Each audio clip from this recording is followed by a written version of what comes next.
And now, Dick Tracy.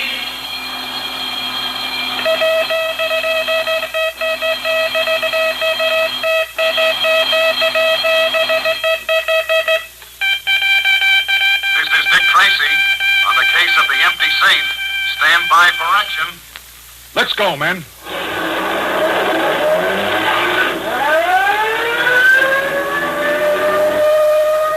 Yes, it's Dick Tracy, protector of law and order. Here's a special news bulletin. New York. The British Broadcasting Company has just reported that Adolf Hitler died of a stroke at the Reich Chancellery in the heart of burning Berlin.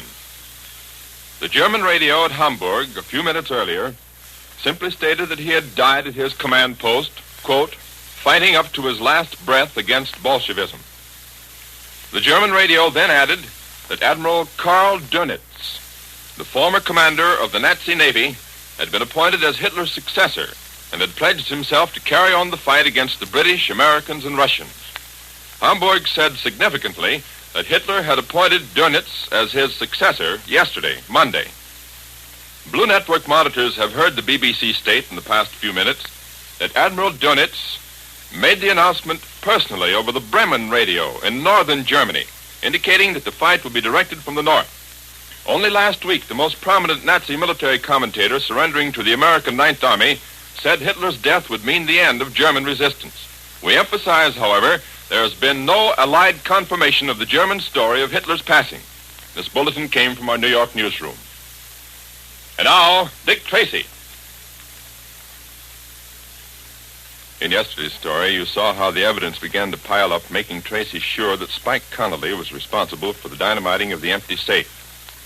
You remember, too, how Sergeant Martin, while distributing posters of the description of Spike and his girlfriend, reported to Tracy his suspicions concerning the occupants of a certain house. Jumping into their car, Dick and Pat were soon there. While Dick rang the front doorbell, Pat went around to the rear to forestall any escape from that direction. Inside, Spike and Gert didn't know of Pat's whereabouts, made their way slowly toward the rear of the house. Today, Spike and Gert are almost at the back door. Dick is still ringing the front doorbell. Listen. Just follow me, Gert. We'll get out this back door and beat it. But they probably got cops all around the block. We're never going to get away with this, Spike. Shut up and come on. Head for the back door. Listen. They're surrounding the block. Never mind that. Once we're around here, we can get the car out of the garage and give them the slip. Now, take it easy. I'm going to open the door. Okay. It's okay. Come on. All right, not so fast, you two. Stand right where you are. Oh, he's got... Never mind that, sister. Just stay right where you are. Now, look, mister, we ain't done nothing. We were just going Save that. I know who you both are. Now, stick out your hands. Are you going to handcuff us? Well, these aren't exactly pearl bracelets. Stick them out, I said. Now, just a minute, mister, before you get funny with those handcuffs. Just who are you? Oh, wise guy, eh? Well, you'll find out soon enough. No more fooling now. I haven't got any time to waste. Dick Tracy is around the front. Dick Tracy? Oh, yes. Oh, so you want to play that way, eh? Well, here goes me buckle. Hit him, Gert. Not this time. Now, how do you like that, eh? You hit it up. Oh. Yeah, girl. Come on, Spike. I knocked him out. I hit him with my shoe. Let's go. Yeah. Head for the garage. I saw a car in there.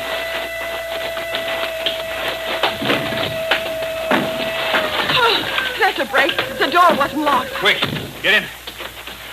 Now, this thing will only start.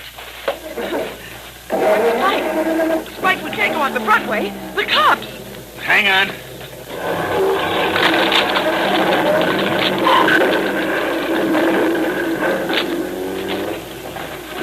Gee, Spike, we made it. That's right, kid. I had to drive through the back of the garage or else go out in the front. They're after us. Look out the back. Can you see them? No, I can't see him. But that siren sounds closer. I'm going to take this next corner.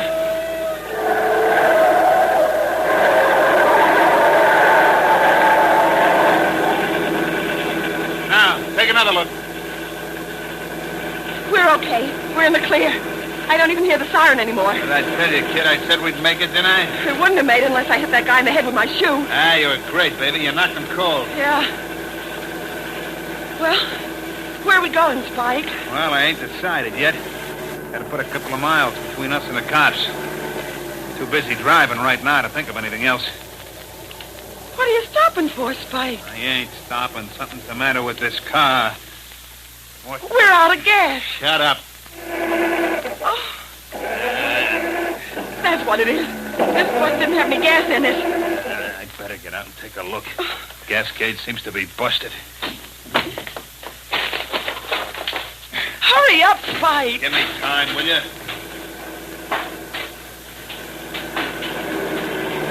What's the matter? You out of gas? What? Are you out of gas? I don't think so. I only had a tank filled this morning. You did have it filled, didn't you? Yeah, I had it filled right to the top. Well, I'll shut this thing off and come over and have a look. Maybe I can help you. Well, if you have a tank full of gas, maybe it's the ignition. That's just what I was looking at when I lifted the hood. I don't know much about car engines myself. Just step to one side and let me have a look under that hood. I've been fixing my own cars since the days of the old Tin Lizzie. Well, now ain't that nice? Oh. Come on, Judd. Gee, you knocked him cold. Let me carry him over to the bushes. Okay. Oh. Then we'll take his car. Far enough? This'll be okay. I don't want him to be seen from the road. Now, come on. Come on, Gert, will you? Come on.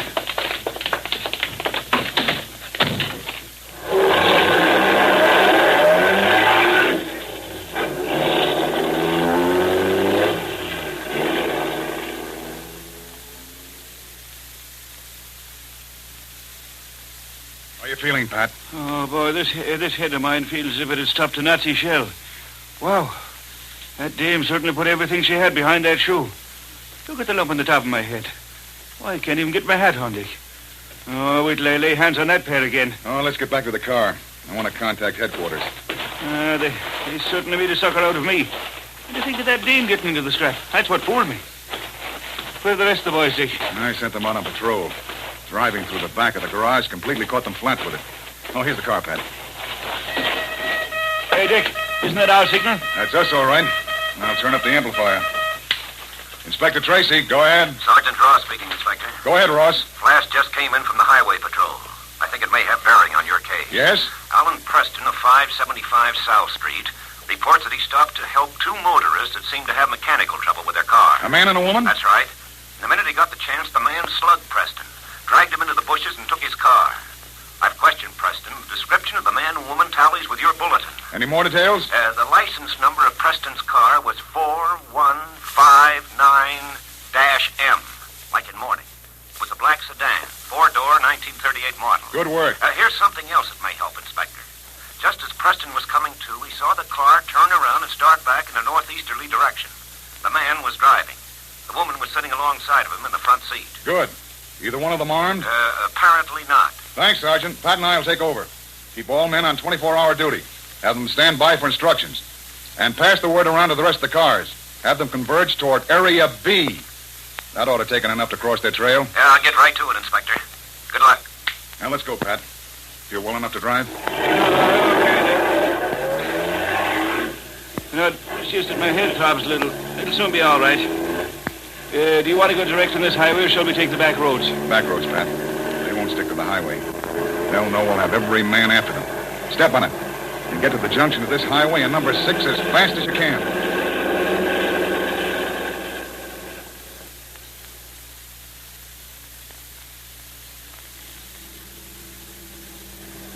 No luck, Dick. Been over every back road of the way. No sign of them. That doesn't mean they aren't around here somewhere. They have to be, Pat. They can't just disappear. Well, I'm beginning to think they can.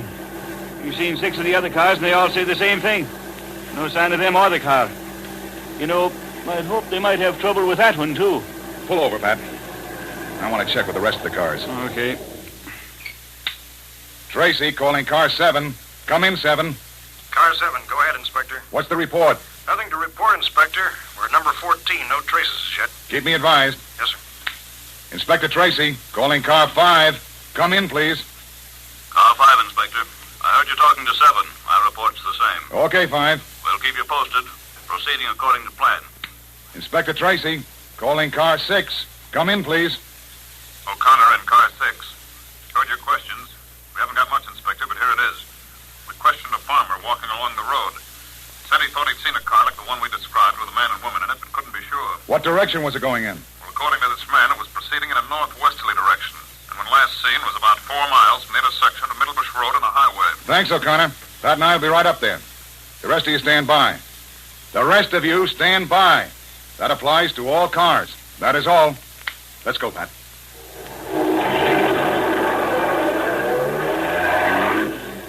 You know, Dick, I think I know just about where O'Connor meant. It's right up in the heart of the farming district. I know, Pat. When we get up there, I think I'll do a little inquiring on my own. Strangers always attract attention in rural districts. We'll start questioning some of the natives. And I'm willing to bet we'll soon run across a clue.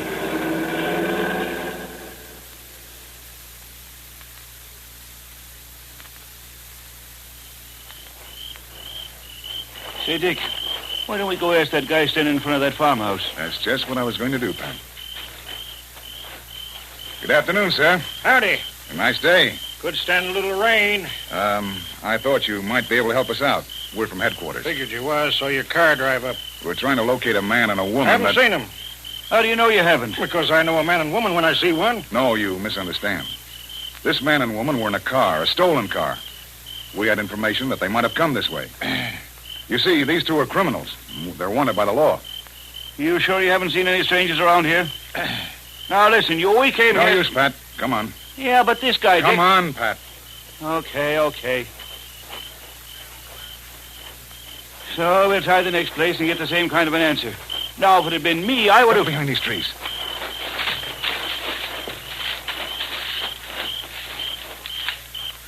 Now, what's all this about? I thought we were going to the next place and see if we could pick up Spike's trail. We don't have to go to the next place. Spike and the girl are in the house we just left. What? That's right. Well, tell me, how do you figure that out? While I was talking to the farmer, he tipped me with a wink. They're there, all right, Pat. But why didn't he say so? Probably Spike or the girl was holding a gun on him. I can't be sure of that, but mark my words, they're in there all right, and we have to get them out. Now, let's keep undercover and get back to the car. I want to contact all the other cars and have them block off every path or road in this area. This time, we're not going to miss. In a moment, we return to Dick Tracy. But first, boys and girls, Dick Tracy fans, you know, teamwork in everything we do is very important, and no one knows it better than the soldiers in our combat ground forces. Men like First Sergeant Marion Hitchens, for instance. While he was manning an anti-aircraft gun in the Admiralty Islands, Japanese ground troops opened up nearby on American soldiers with heavy grenade and small arms fire. Under heavy fire, Sergeant Hitchens dashed to a machine gun and single-handedly placed heavy and accurate fire on the Japs. In addition to killing at least 12, he helped stop the enemy attack. Now, boys and girls, that's teamwork where it counts, where a man thinks only of his buddies and not of himself. Every one of our servicemen belong to the same fighting team. And every one of us here at home who buys a war bond joins that team. We don't have to worry about Jap bullets or grenades, and our job at home is much the easiest of all. We've only got to buy more bonds and keep them, so that the fighting members of our team never have to let up for the lack of a single gun or bullet. So, boys and girls, do your bit for the team. Buy that war bond today. And now, back to Dick Tracy. You, farmer, get back in here. I'll let you have it with your own gun. You sure you didn't tip him off? He couldn't have, Spike. I heard every word he said. Anyhow, they've gone off. Okay. But if they come back, this guy gets it with this shotgun. Quietly making their way back to their car, Dick and Pat began contacting all the patrol cars and giving them instructions. Be sure to tune in tomorrow, same time, same station, for the adventures of Dick Tracy. This is George Gunn speaking. Boys and girls, every day, thousands and thousands of new friends join the ranks of fans who faithfully follow the adventures of Dick Tracy and Pat Patton. We don't mean just youngsters either. No, indeed, there are plenty of grown-ups who are listening in, too. And did you know this? All over America, and in other countries as well, more than 200 newspapers feature the daily adventures of Dick and Pat. And each weekday, another episode of Dick Tracy, one of your favorite radio broadcasts, comes to you at the same time over more than 100 radio stations from coast to coast. So listen to Dick Tracy Monday through Friday. Don't miss tomorrow's exciting chapter in the adventures of Dick Tracy. This is the Blue Network.